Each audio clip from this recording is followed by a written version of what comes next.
retire your crown? Are you excited about riding the float again? What's your dress look like? And how's Jimmy doing? That last question was enough to make her throw everything her mother ever taught her out the window and unleash the fury on someone. Jimmy Lawrence, her boyfriend of 7 years, had broken up with her 8 months ago. Actually, broken up was too mild a term. The dirty, lily-livered jerk had dumped her for a girl 6 years younger and twice her bra size. She tried to just smile and act like it didn't bother her by participating in the Valentine's Day singles auction, where she'd ended up spending the sweethearts dance with Carl Anderson, a nice enough guy when he didn't think his rotten egg farts were hilarious.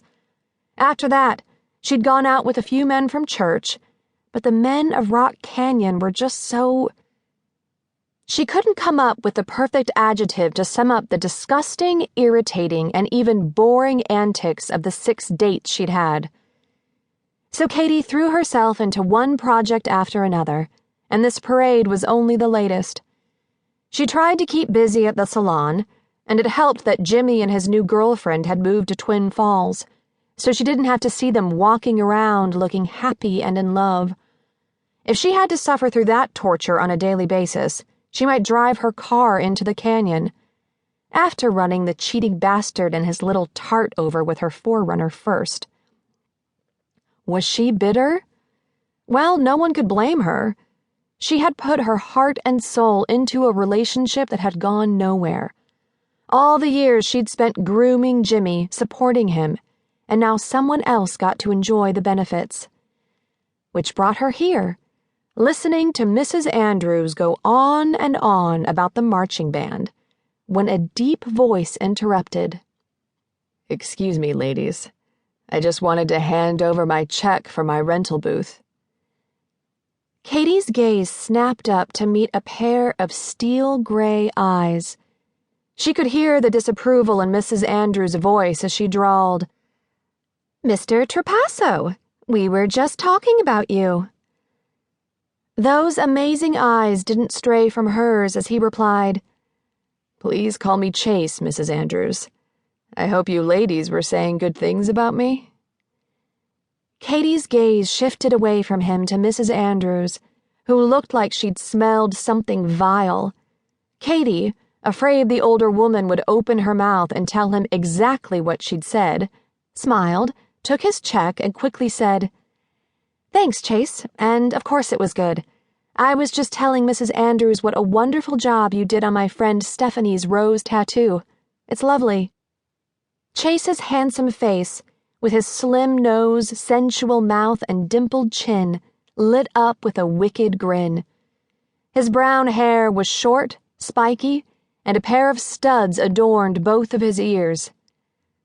"Then why haven't you been down to see me, Katie?" He lowered his voice and leaned closer. "I can do something really small and feminine, where no one would ever see it." Katie fought the urge to fan herself as she heard Mrs. Andrews gasp. She remembered the first time she'd seen Chase after he moved to Rock Canyon 5 months ago. He'd been moving through the crowd at Buck's Shot Bar, handing out business cards for his parlor. He'd stopped in front of Steph and her, holding out a card to each of them, and when Chase's hand had touched Katie's, it had been electric. Too bad he hadn't seemed as affected by it as her.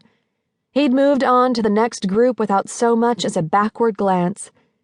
She'd been a little disappointed at his dismissal, and when she'd seen him in the crowd at the Valentine's Day singles auction, she had secretly hoped he might bid on her. It was an idiotic hope, though. She went off with Carl, and Chase got into a bidding war with Greg Phillips over Ryan Ashton.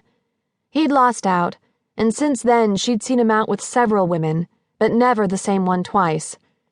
It seemed Chase preferred a certain type of woman, and none of them had a reputation for being a good girl, unlike Katie, who couldn't even seem to return a library book late. It was just as well that he had never looked at her like that. Chase was a heartbreaker, the kind of guy everyone in town disapproved of, but that didn't mean he didn't get her blood pumping any time he came near her. Only last